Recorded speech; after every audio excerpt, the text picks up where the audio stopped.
I've done a couple of presentations to different organizations like the Germans from Russia and the Three Crowns, and I also did a little presentation with Mike McCormack about the Irish part of town. But I've been starting to get interested in some of the other people who settled Bismarck and why.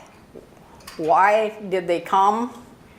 How did they come? Who came first? Once they got here, where did they settle? And then why did they come to Bismarck, and what did they do for the city of Bismarck? Okay, so first of all, you need to know that wherever they were in Europe, there were push and pull factors, both, that caused them to leave and to come. The main push factors were there was loss of land in their home country. Things were starting to not be good for farming and some of the other things that they used. There was little chance during that time of good jobs. And there was political oppression as well as religious oppression. So those were some of the push factors that pushed them out of where they were living. The main pull factors really actually had to do with my family has gone over there and I'm all by myself now and I want to go join them. So a big pull was to go and settle where other members of their family had settled. But there were specific pull factors for North Dakota. It just was a really good place to come to settle. There was plenty of land at a very reasonable cost, no doubt about that. And there were many economic opportunities for them once they got here, because it was just being settled by white settlers from everywhere in the United States, and the immigrants wanted to be a part of that settlement. So there were these group migrations. And part of the group migration had to do with traveling with your friends or your family would make it so much more comfortable for you on that long Atlantic trip. And it would be safer in many ways. As people arrived in the United States, they would send word back to their relatives. Okay, everything is fine. The trip was not bad. You know, feel free that it's comfortable to come over. And so as passage became more safe for them to come, more people were encouraged to come to America and settle.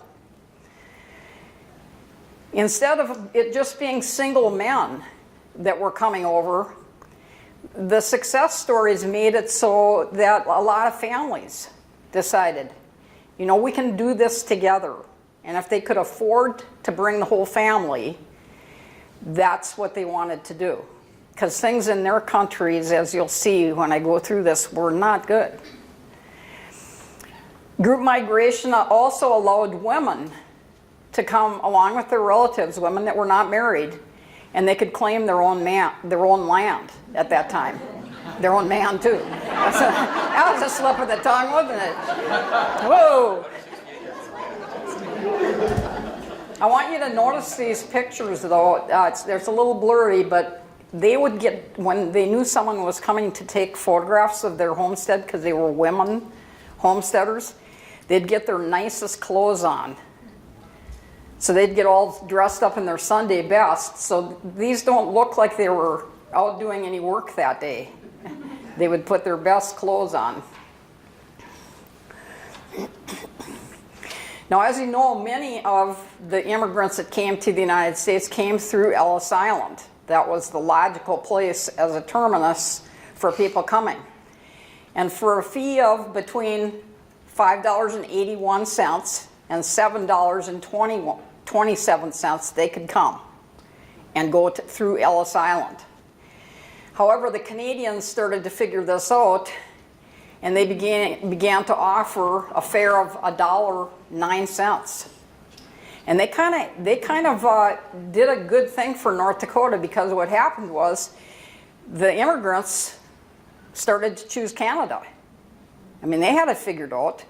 You know, we can go into Canada for $1.09, and then we can just walk into North Dakota, where there's plenty of land, There's plenty of places to homestead. So how many of you have some of your relatives that came through Canada but were not Canadians? Yeah, it was a logical choice. It was a great difference in savings. So here's the timeline of kind of how this all happened, especially in our part of the world.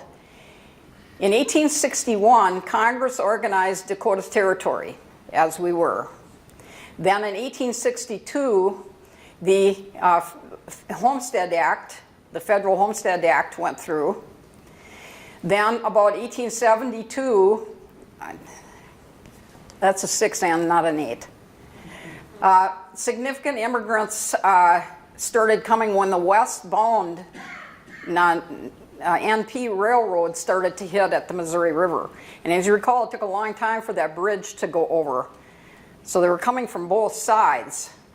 But once it hit the Missouri River, then a lot of people wanted to come. Between 1879 and 1886, we had our first boom of settlers where about 100,000 people entered Dakota Territory. So that was the first big push.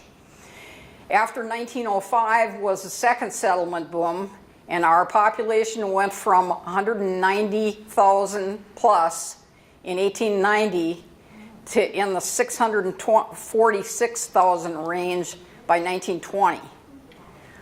So that was kind of the second big boom of immigrants to come. On March 26, 1886, we had a group of immigrants come in on a train into the Bismarck station.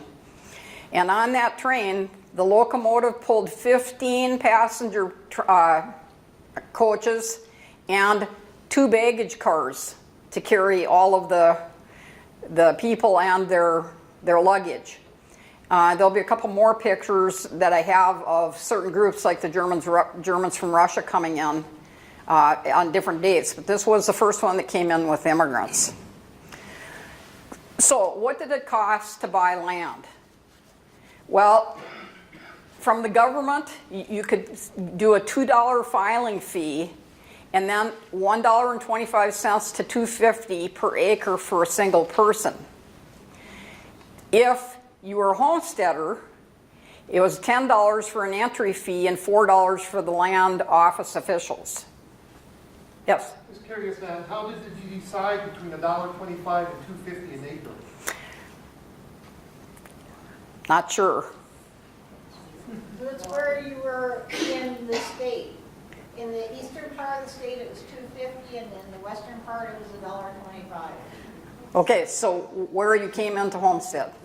Thank you, my homesteader pal. Okay, so where did that take place in Bismarck? This photo was taken in 1885 of the land office in Bismarck. That's where most of the homesteading claims were done. And this is the original First National Bank. So if you can see here, this land office was where Zimmerman's Furniture is right now, which is the Webb building. So this is as far as Maine went on this side of 4th Street. And then there was a city market here. One interesting note about all of this that I found, in 1889, no members of the Dakota Territory Legislative Assembly had yet been born in the state because the state had barely been born itself. So here's how it laid out.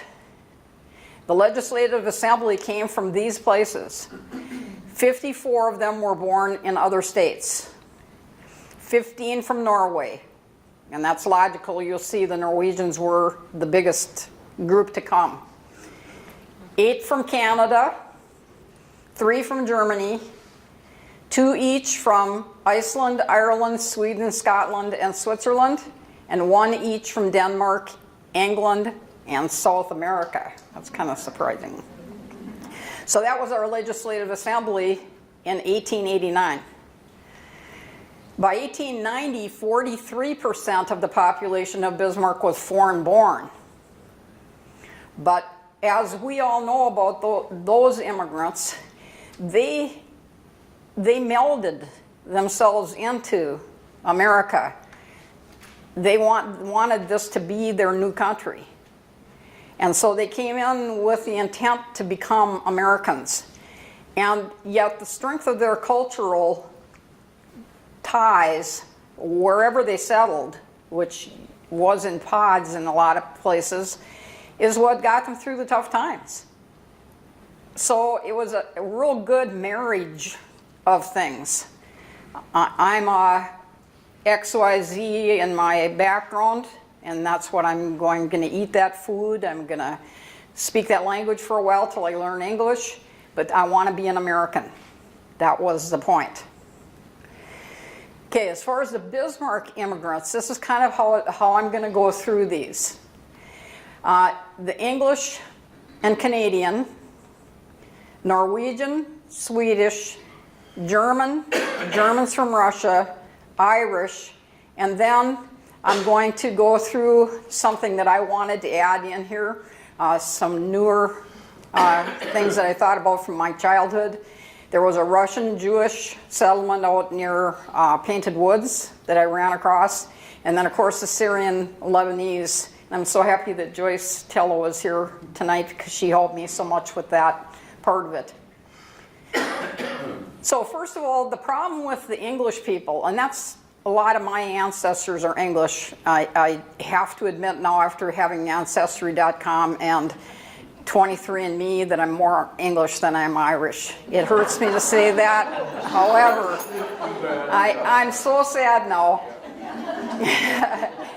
But the problem with the people from England that came to the United States was their sense of identity. Americans of English heritage, they were simply called Americans because they spoke the same language. A lot of them had been here for longer than any other ethnic group because they came here, as founding colonists and had been in the United States longer than any group. And so that meant that all the people that came in during those big English waves already had a lot of people here. And so they often say that the ones that came, the millions of English immigrants that came to America in the 1800s, they were inspired by stories still. No matter what heritage you talk about, that's all they ever would say. I heard such great things about this land of life, liberty, and the pursuit of happiness. That's what they wanted for themselves because of all of the things that they were escaping, that they were getting away from. And in particular, the English, it wasn't things like a famine, it was a class system. They just hated the class system. In the 1900s, travel had become much easier for everybody. But the sailing ships that had taken anywhere from 1 to 3 months to get here were replaced by steamships. And that meant that they were reduced to about 10 days that could get here from the European continent.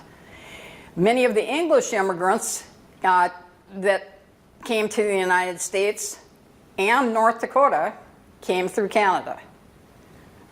So we talk specifically about the English. They're definitely a group that came in through Canada. Okay, here are some of the Canadians and their impact on North Dakota. Roger Allen was born in England. He was the second lieutenant governor of North Dakota from 1891 to 1893, and he became the fourth governor of North Dakota then. The next is a man named Walter Wellford. He was also born in England. He was lieutenant governor, inaugurated as the 20th governor after Thomas Moody was found to be determined that he really had not spent enough time in North Dakota to run for public office. So he only had the office of governor for 40 days, and Moody took over, or Wellford took over for him. Okay, the next is a man named William Webb. You heard me just talk about the Webb building. That's where the Zimmerman furniture is. This is William Webb. He came to Bismarck from England, and he was an alderman. and he served as Bismarck's mayor from 1905 to 1907. So you're seeing kind of a trail here of people that came in and became a part of things and really wanted to be American citizens and wanted to be involved in every aspect that they could of America. He was also a founder of the Bismarck Commercial Club, which we call the Chamber of Commerce now. The next is my great-grandfather, Austin Logan, and he is of English ancestry, and he opened Logan's Grocery in 1877. It was where Logan's on 3rd is right now, 120 North 3rd Street. He furnished bread to the early steamboats. He also took groceries to Fort Abraham Lincoln, but the one thing I just found out recently that I didn't even know myself is they also had taken supplies out to General Terry, where the steamboat was along the Bighorn River, had taken supplies out there for them right before the Battle of the Little Bighorn. My other great-grandfather was Henry Reed. And Henry Reed was born in England. He was one that came through Canada, so he and my great-grandmother were married in Canada, and they came to Bismarck. He was a member of the Pioneer Hose Company No. 1. So that's a picture of him in the middle there. Handsome fellow. He was a 2-term city treasurer. He was a city alderman. He was Burleigh County Central Committee, so that's what they called the Burleigh County Chamber of Commerce. He was a deputy state fire marshal and state legislator, and he owned H.L. Reed and Company, which was also a grocery store. So I think I have groceries in my blood. I have my great-grandfather's sterling silver tea set, coffee set, that was given to him because of him being the state fire marshal. And it's probably worth more than anything else I have right now. Okay, Canadian immigration. It was the European people that got all the press about everything, all these people coming over from Europe. But the Canadians were kind of the lost group. They were assumed because they were of Anglo-Canadian and that they spoke English, that this was easy for them. Now, we do know that some of the Canadians speak French, but the majority of them spoke English, and so they're kind of forgotten in a way as being thought of as immigrants. Okay, so from 1870 to 1890, over 120,000 Canadians immigrated to this area. Present-day North Dakota was the main destination. Again, they could just walk in, at the points of entry. More is known about the Canadian experience of immigration to the state of North Dakota. There's more documentation of that experience than anywhere else in the nation. So people that have Canadian populations and immigrated to their area, they didn't keep very good records. And we did. The Canadians who settled in Bismarck, the first is John McLean. He was born on Prince Edward's Island, Canada. He arrived in Bismarck in 1873, and he owned a sawmill. Those guys were called woodhawks. And he owned a He owned a sawmill at the mouth of the Apple Creek, and then he would provide wood to the steamboats. He served as Bismarck's mayor in 1875, so he was really the first official mayor. And McLean County is named for him. William Robideau, good French name there. He was also born in Canada. He farmed in southeast Bismarck, and he was one of the earliest water haulers and would charge 25 cents a barrel to bring water out to your homes. And before that point, people would have to take their little water lizards, which were little sleds of their own, and with old milk cans or barrels, and even during the winter, they'd have to break the ice and get water to bring to their homesteads. So this was a big deal to be able to get a barrel of water for 25 cents without having to go get it yourself. Okay, from Scandinavia, there were the Norwegians, the Swedes, the Danes, the Icelanders, and the Finns. And all of them took different paths to come as immigrants to the United States. Most came to North Dakota because of the availability of land, because of that Homestead Act. So first, the Norwegians. They were the largest single ethnic group, not only in North Dakota, but in the entire United States. They were the largest ethnic group that came into the United States. And they have put their fingerprint on our nation. There's no doubt about that. 1 in 3 North Dakotans is of Norwegian heritage, and that's the highest in the United States. So how many of you are Norwegian? Well, I'd say that's well into the 1/3 range. North Dakota communities with the highest percentage of residents of Norwegian ancestry, and they are numbered, so that's the order. Northwood is the biggest. Then Crosby, Mayville, Cooperstown, Tioga, Stanley, Lakota, and Velva, Williston, and Hillsborough. So we're not even in the top 10 for Bismarck.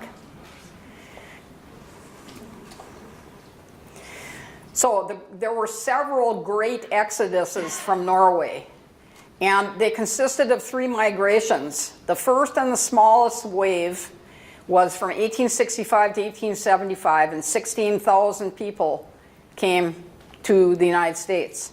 The second and the largest wave was in 1876 to 1900, and 263,000 people came. And the third wave was in 1901 to 1920, and 218 people came. Now, it was that third wave that brought the majority of the immigrants to our area. So that third wave in the later years brought most of the Norwegians to North Dakota. Now, I'm sure those of you who grew up in Norwegian country, the homesteads that they set up right away, they started building from either sod or from wood scraps. And they would chink them with whatever they possibly could. And they often built their homes on the corners of lots. That sounds kind of interesting that that happened, but there were several reasons for that. It brought the homes closer together. So when I say the corners of the lots, I'm saying if you think of 4 lots, they'd be all together in one corner. Okay, so it brought them together. It made it feel more like a neighborhood even out in the country. And it really was good security to do that. There was safety in that. Norwegian immigrants loved America. There was no doubt about that, but they wanted to keep their culture. And of course, that's carried over to present day with the kinship and the food and everything that we get at the Husfest. And those of you who went this year, it was the 40th anniversary of the Husfest, so that's pretty good. And it is the largest Scandinavian festival in America. Okay, 2 North Dakota governors were born in Norway. Regsneveld, did I slaughter that? Nesto, he was the 13th governor, and he was born in Voss. John Moses was the 22nd governor. He was born in Strand in Regenland County, Norway. Wait till you get this next one.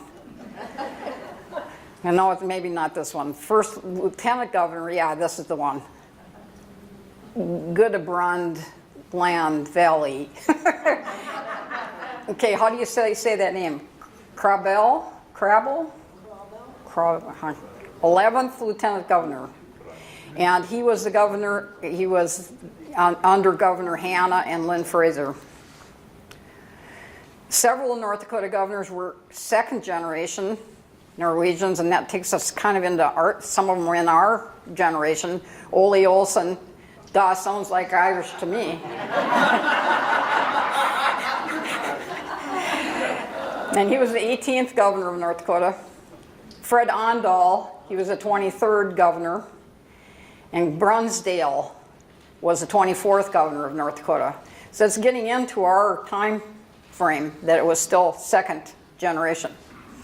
Another second generation Norwegian was Niels Ramstad, and he was co-founder of the Q&R Clinic in 1902. But I don't know that a lot of people realize that he was really known for his work with the Bismarck Evangelical Association to build the first hospital here, which was Evangelical Hospital, precursor to Bismarck Hospital, Med Center 1, Sanford. And so he was very instrumental in that. The Swedish, when they came to America, they were the first group to come from Scandinavia. Although the Norwegians were the largest, the Swedish were the first. And by 1946, the potato crops, just like you hear so much with the Irish potato famine, Sweden was having trouble too. That blight was everywhere. And it killed over 3% of the population. And so you talk about that push factor, that's a huge push factor. In just 5 years, from 1868 to 1873, 100,000 Swedes left for the United States. So how many in here are Swedish? Okay. And of course, you started seeing the very distinctive Swedish log cabins. They started popping up everywhere throughout the whole United States. They're the ones that did all of the teaching people how to do the joints, like the coping joints that they did. And of course, the interesting thing is we think of the Irish again when we think about the railroads. But the Swedes were a big part of the railroad too. So much so that in the 1880s, the American railroads started recruiting in Sweden. They had heard that Swedes were hard workers, and so they actually went over there and recruited, and they would give them a package deal to come over to the United States, tickets for the entire family. And not only did they bring the entire family, but they brought all their furnishings and all their tools. And they would bring them over to the United States. So yes, they worked on the cruise, but these guys were the miners. The Swedes were the ones that came from the mines in Sweden and came over and knew how to work with coal. And of course, the coal mine industry moved right along with the railroad. So they were a big deal with the mines. Okay, here are some of the Swedes. John Hoagland, he was a pioneer who arrived on the very first train to Bismarck. And he built a lot of important buildings, including that first National Bank that I showed you on the corner of 4th and Main. And that was a beautiful building, and even when they rebuilt it, the second one was beautiful too. There was a Reverend Johann Kavelin, and he and his wife were both born in Sweden, and they were the first, he was the first pastor of Bismarck's first Lutheran church, which just happened to be the Swedish Lutheran Church. And that was the original building, and that was organized in 1883. Louis Peterson was another Swede, and he established and ran the Pacific Hotel. That's a picture of the Pacific Hotel at 4th and Broadway in 1880. And of course, his whole family went on to build the GP Hotel, and probably 3 generations of that family ran those hotels. Here's an interesting guy, King John Satterlund. And he was born in Sweden and immigrated to the United States at the age of 18. He homesteaded about 15 miles north of Bismarck. And so he was the one who platted the town of Washburn. And he was not only involved in Bismarck politics, but he also was very involved in the Washburn politics. Now that name, Satterland, is going to come up on the next slide. This family, Mary Satterland, who was John Satterland's sister, married a guy whose last name was Larson. And they were both born in Sweden and moved to Bismarck in 1877. Lewis helped build the Bread of Life Church, the one that we know is at Camp Hancock now. And they homesteaded about 2 miles north of Double Ditch. So that puts them where the Seventh-day Adventists Academy is now. So that was their land. And Lewis was called the Cattle King of the West. And again, here's 3 more generations of that family that stayed around our area of Larsons. And thank you to Tom Larson, who sent me the information on his family. Okay, now we're going to get to the other of the Q&R, Eric Quain. This is one I'm going to have trouble with. He was born in Skornjandarmna, Sweden, as Eric Kven, with a V, Kven. And he immigrated at age 18 to Minnesota, and then he became a naturalized citizen right away because he wanted to go to medical school. When he finished medical school in 1898, thank God, one of his teachers said, "You need to go to this new town. I'm sure they need a doctor. Go to Bismarck." And it was approximately 3,000 people in population at that time. And of course, he with Ramstead founded Q&R Clinic. Now here's something you may not know.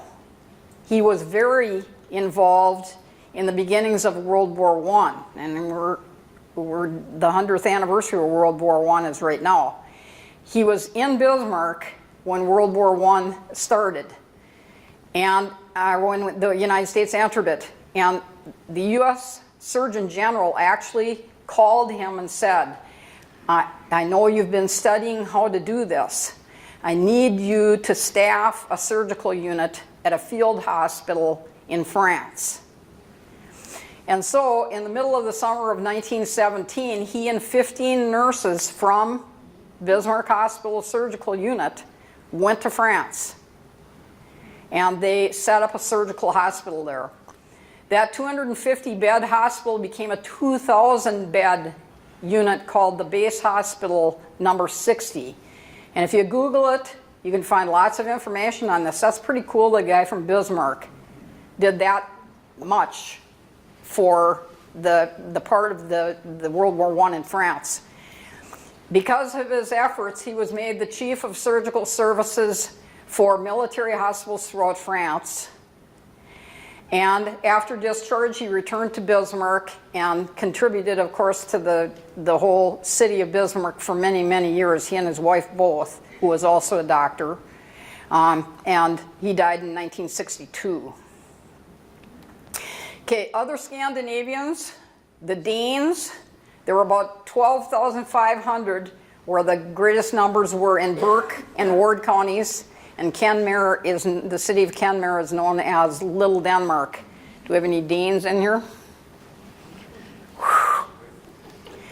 Okay, the Finns, 25,000 located in the Wing area in Burleigh County, and then in Rock Lake, Rolla, and Hansborough along the Canadian border. And then lastly, the Icelanders, there were about 3,000 that settled in Pembina County near the town of Mountain.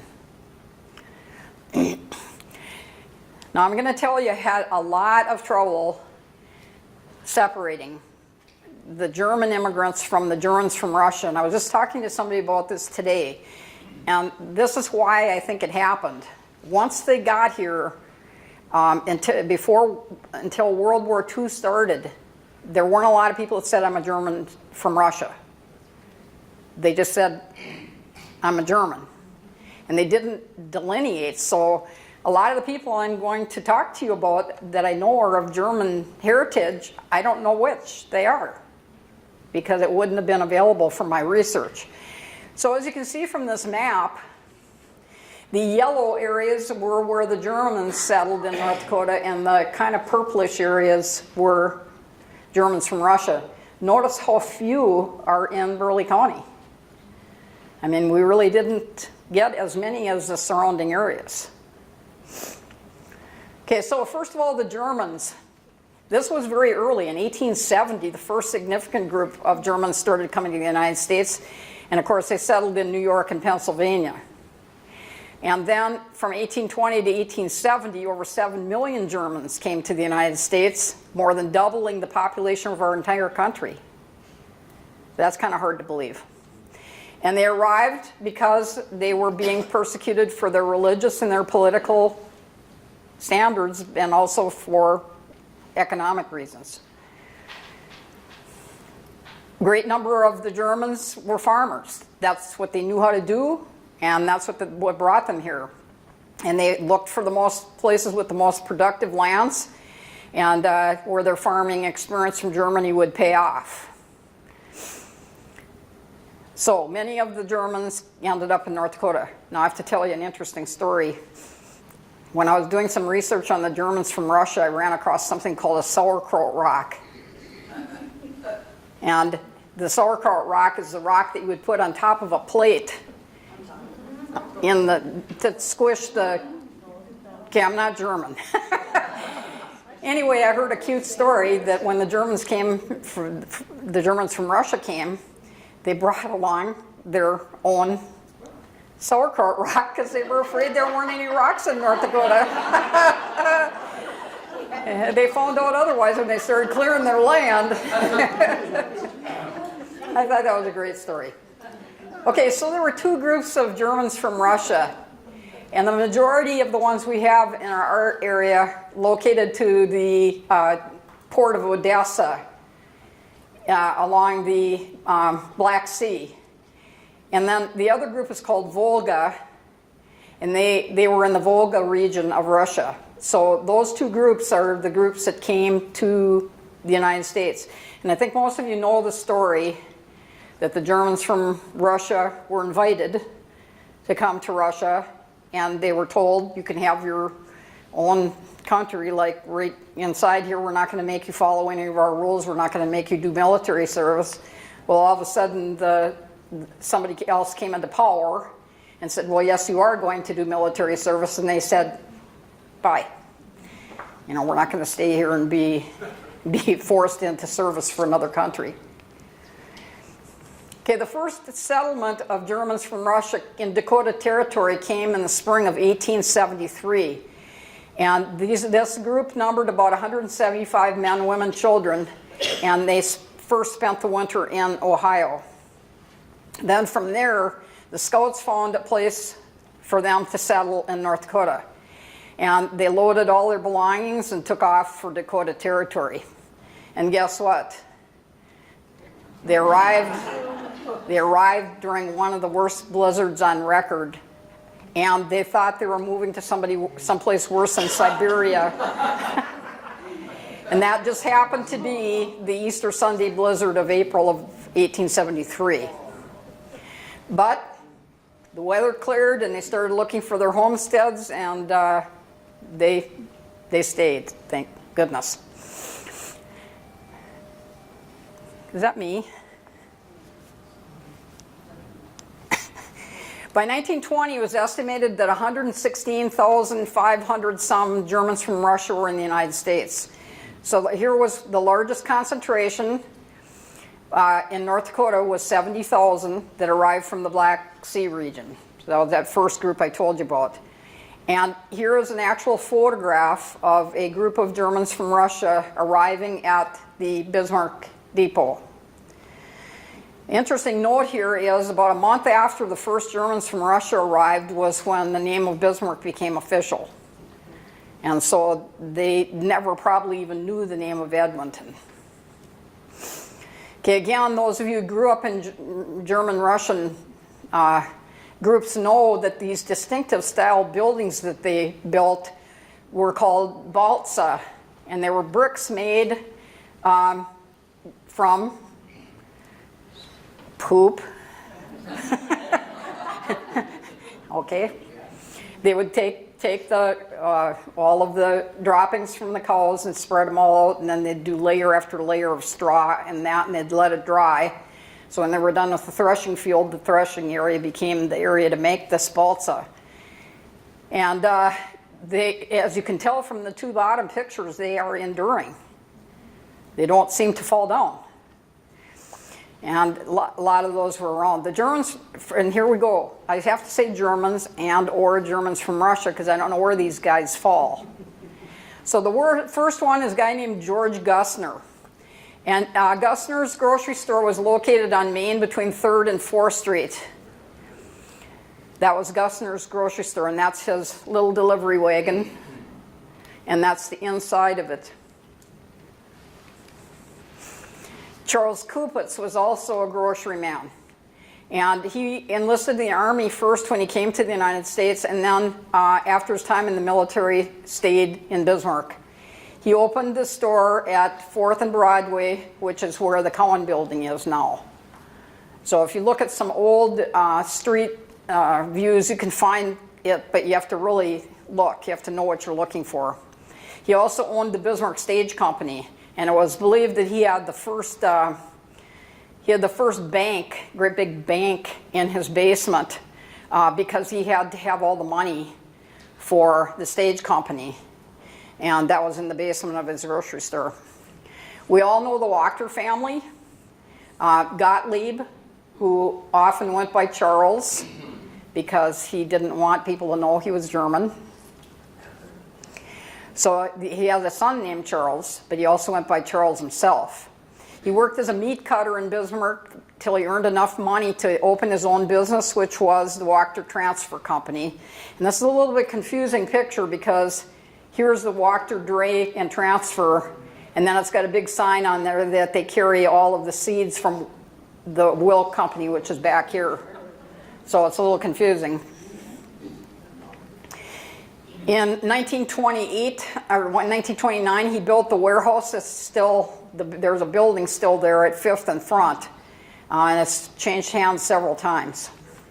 And at one time, the Wachter family owned much of the land south of the railroad tracks. Okay, since I forgot to ask, Germans and Germans from Russia. Okay. The other thing is, I don't know that you know that a branch of the Wachter family owned a huge amount of land north also. And that's just starting to come into play. And of course, when they started hitting it big was when the dam went in 1952. And a lot of the flooding stopped south of Bismarck. Now, as we've talked about so many times, immigrants went to settle where they were like-minded people. They wanted to settle with their families. They wanted to settle with people that had the same values that they did. So here are some of the other places. The Poles settled around Bento. Belgians were in Noonan and Marion. The Czechs near Lidgerwood and Pisky. Pizik. Yeah, is that what he said? The Ukrainians around Belfield and Ross, and the Hungarians in Dickinson. Okay, now we're to the Irish in America. And in 1845, we had the potato famine going on in Ireland, and that actually is what sent the Irish part of my family to Scotland. And then they worked in the mines there in Scotland and got a free ride to the United States to go to a town called Coal Town, Illinois. I'm not kidding. Coal Town, Illinois, because they had been coal miners. And I said to myself and to my dad, I'd say, you know, I can just envision all those devlins sitting around the table down there going, did you hear there's free land somewhere? We could be a farmer. And all came up to Steele County. So 5 years of famine sent thousands of people to their graves. I mean, it was a terrible famine. And starving families were looking for relief. And so a number of the Irish started entering the United States, and by 1840s, over 2 million Irish had come to the United States. There was one Irish governor. Ideas? Burke. Yep, John Burke. He was in the House of Representatives after North Dakota became a state, and also the Senate. He was the 10th North Dakota governor, treasurer of the United States, and ran unsuccessfully for the U.S. Senate. He was a justice of the North Dakota Supreme Court, which I had totally forgotten. And Burke County is named in his honor, and there are 2 statues, very important ones, one in the Statuary Hall of him and one on the Capitol grounds.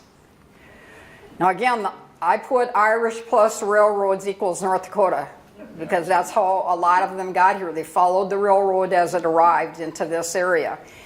And from 1830 to 1880, thousands of rails were being laid. And they were coming from both directions. And pick and shovel were what they used. There were no earth-moving things. So you needed to have these guys that were willing to get in there and get their hands dirty. And Irish laborers made up a lot of the construction gangs that crossed North Dakota. Also, a lot of the Irish came here because of the army. And they had fought in the Civil War, and they didn't know at the end of the Civil War, especially with the Union soldiers, what are we going to do with all these guys? I mean, they're still in the service. We can't muster them all out. And so we'll send them out to Indian country. And so a lot of them ended up at forts like Fort Rice and Fort Abraham Lincoln to finish out their service, and just ended up staying here. But did you know that a lot of the soldiers that died at the Little Bighorn were Irish? And that made a big dent in the community of Bismarck, because all of a sudden there were many, many widows left in Bismarck. And they remarried. And so that ended up starting to cross the cultural lines, because a lot of the Irish men that had originally come were gone. And so that started to kind of mix things up in Bismarck. A majority of the Irish in Bismarck were from County Kerry in Ireland, and they predominantly settled in a section of Bismarck that became known as Kerry Patch.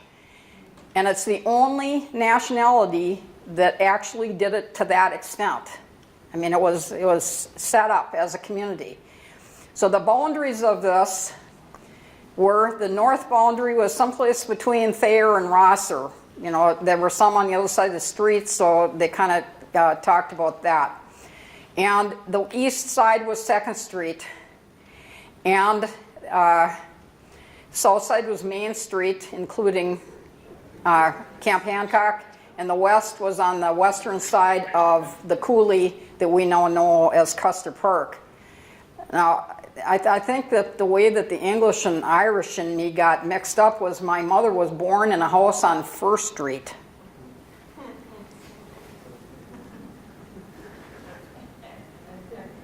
About there. Oh, okay. That went over like a, oh well. Anyway, the Irish who settled Bismarck, John Homan and Margaret Homan, they were from pioneer families, the Dolans and Homans. They had a bakery and restaurant on 4th Street. And I consider this to be one of the most important of the front kind of facades that are left downtown. And it says Homan right here. From aerial pictures you can find that, because it kind of stair steps up. And it's where that Kittison, or whatever it is now. And by 1912, John was elected to the North Dakota legislature. Now, he was also in the #1 hose company with my great-grandfather, and they said he was the fastest getting the hoses out, so he was always the one that went first. Okay, John O'Leary and Mary McCarty O'Leary, they were first at Fort Abraham Lincoln and then moved to Camp Hancock. And their son not only was the 2nd child born in Bismarck, but he was the first white boy born in Dakota Territory. The first child born in Bismarck was a little girl, and she died within a couple of months. Mike Halloran and Mary Agnes Kelly Halloran in 1979. She arrived and they married here in Bismarck. Their Carrie Patch home is still located at the corner of Mandan Street and Broadway.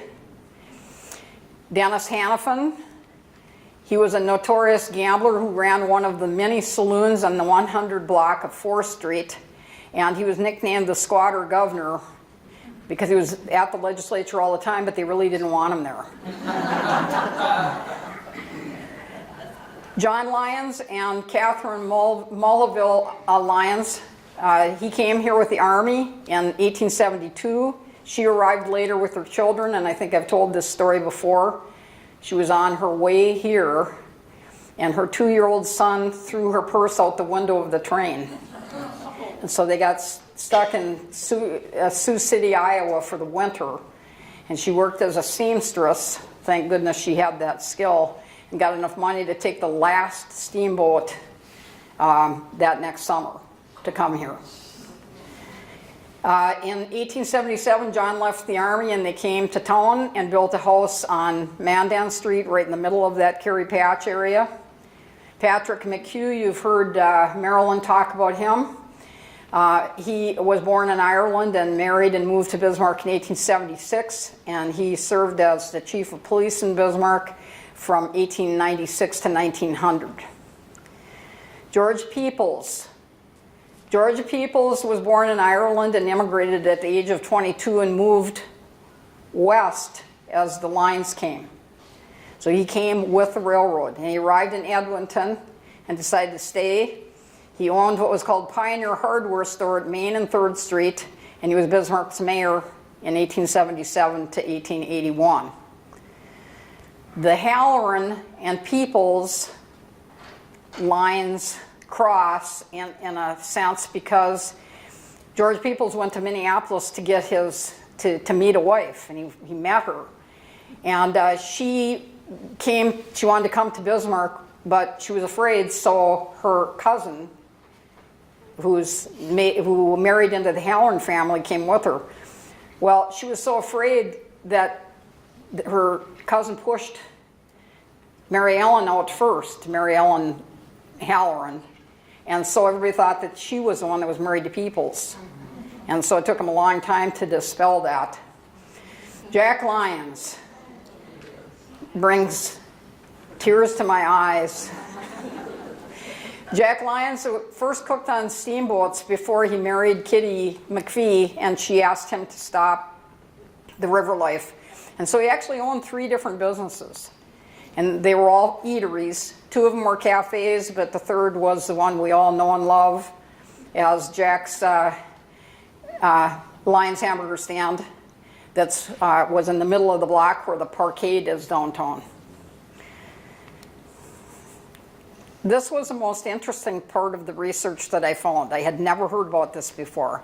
But there was quite a large Russian Jewish settlement. A man by the name of Hyman Goldstein and his wife, Clara, homesteaded in this area in a community called the Painted Woods Colony. And it was out near where Painted Woods is, north of Bismarck. And they arrived in 1883 and stayed until 1889. And usually what they did was they proved up their property at Painted Woods and then passed it on to their next generation, and the adults moved on. The settlers were encouraged to do that. Settle the land, get your 2 years in, and then it belongs to you. And that there's a drawing that was done of what the settlement looked like. And that list there shows if there's any familiar names of some of the, and a lot of them are misspelled. You know, this might have been Goldstein or spelled differently. Okay, the next is the part that I get a little help from Joyce, so raise your hand so everybody knows. This is Joyce Sabatello. And the Syrian Lebanese community was kind of near and dear to my heart because I grew up with a lot of the people in that community. And they became such a good, big, strong part of our community. So the first groups immigrated from this area in the 1880s. And they were mostly the Christian from the greater Syria, which we know of as Lebanon, Palestine, Israel, Jordan, and Syria, and they were leaving because of economic reasons. And between 130,000 to 350,000 came by the late 1930s. So the Syrian Lebanese in North Dakota, they came to take advantage again of the Homestead Act, a lot of them. And one group, which were the non-Christians, is that right? Settled near Ross, North Dakota, and they actually built a mosque there. And they farmed for 2 years to do their satisfaction of their requirements for the land and stayed. In Bismarck, many of the Christian Syrian Lebanese came to Bismarck because there were so many more opportunities here. And they settled here to form a community. So they may not have lived in the same area of town like the Irish did, but they did want to form their own community here.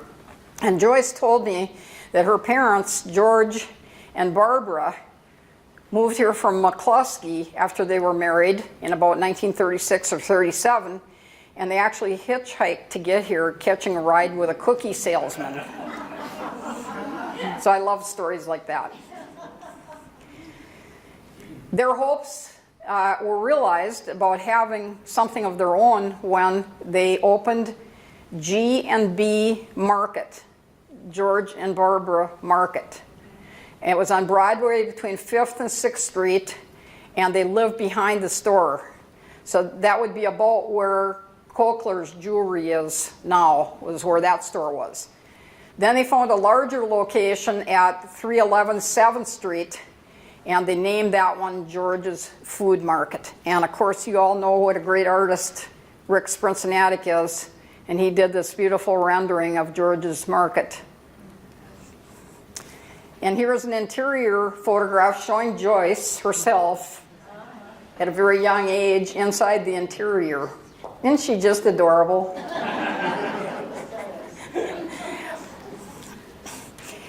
From that house, or from that business, it was a quick walk to go from their house, which was kind of, if I understand it, across the alley, right? Kind of across the alley. And here's another photograph of Joyce, a little bit older, with her mom, standing in front of that house. Bashira's Grocery.